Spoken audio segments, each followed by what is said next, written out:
Hey, good morning and welcome to day 30 of my video challenge. So this is it, I've got to the end of my 30-day video challenge. What I want to talk about today is about beliefs, about yourself, and about telling a story about yourself. So 31 days ago, I believed that I couldn't just talk to the camera. I believed that I would have to prepare a script. I believed that everything would have to be perfect. The lighting would have to be right. I'd have had to have spent hours setting it up, getting my hair and makeup done. That everything would have to be perfect in order for me to take action and record these videos. And then I thought, why am I thinking those? Whose expectations am I trying to fulfill when this is a personal challenge for me?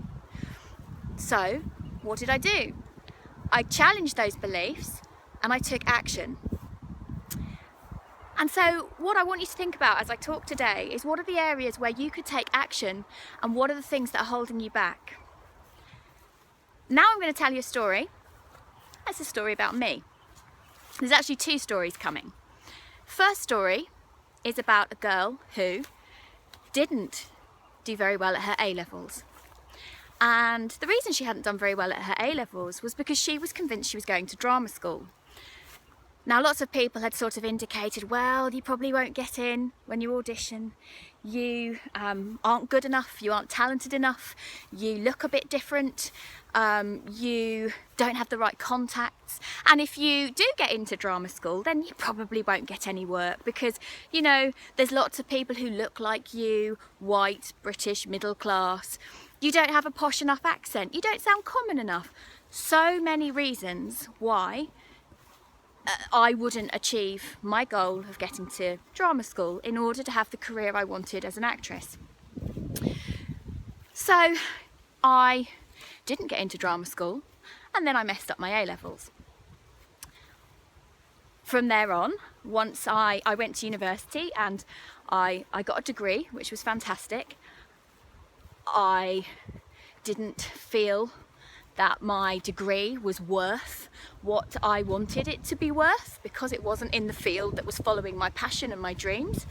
And yes, I could see that I was very lucky to go to university.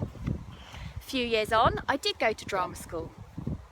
Now, when I was at drama school, the message I was getting was that I was too good, and that when I graduated from drama school, directors, producers would feel threatened by the fact that I was talented, by the fact that I was intelligent, by the fact that I was highly capable. So there's conflicting messages coming to me from everywhere. What do I do with those things? I process them. And I process them in my unconscious mind.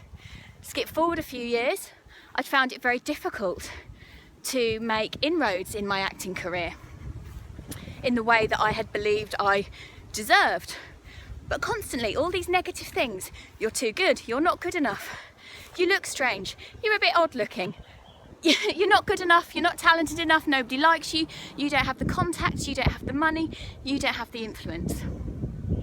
Skip forward a couple of years and I became a mother. And lots of beliefs around being an actress and being a mother and the levels of success that you can have.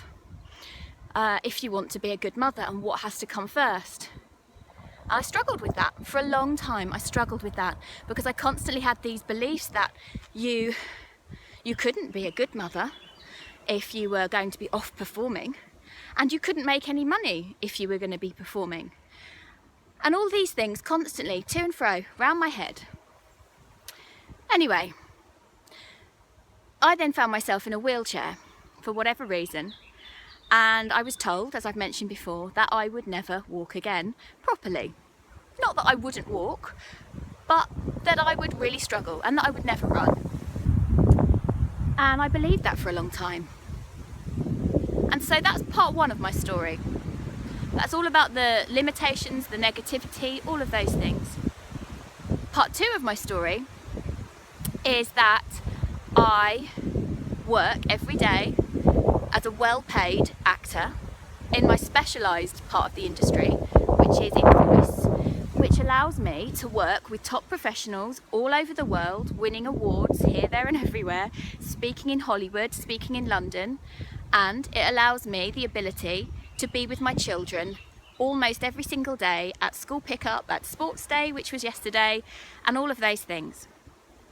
Now, I've fully recovered as well, and as you can see, I'm about to go for a run in a moment, and so it's not true that I'll never walk again. It's not true that I'm too funny looking to be on camera. It's not true that I don't have anything to say that is worth listening to. And I suppose in both of those stories, which is effectively the same story, what I want you to notice is that it's how I tell it. It's the words I use, it's the sections I tell you that are important. So how are you telling your story? What is it you're sharing with people? And what story are you running through your head? What monologue are you running through your head all the time about where you are in life? And the thing is, our stories are constantly developing. So wherever you are now, you can change your story and you can change the end of your story. So you can make all those difficult times that you've had into success stories by flipping them round. What was it you learned from those really difficult patches? What was it you learned from taking on board for a while the negative things people said to you? And I bet there's some learnings there about every time you heard that information, how it felt to have that dream or that desire crushed a little bit. But you know what? You made that decision to be influenced by that, because you can achieve whatever you set out to do. It might not happen every night, and it might overnight, and it might not happen in the way that you imagine, but you can take steps every single day to change your life, whether that's in fitness, whether that's in lifestyle, whether that's socially, whether that's in relationships, whether that's in career and success and entrepreneurialism. You are the only person who can make those differences in your life. So on my final day of this 30-day video blog, the thing I want you to take away is that you create your own destiny. It doesn't really matter where you started from. It doesn't matter how tough it was. Your background doesn't matter what obstacles you've had, because everybody has obstacles. What matters is how you take the learnings from them into the seed for potential for success later down the line. And here's the thing about success.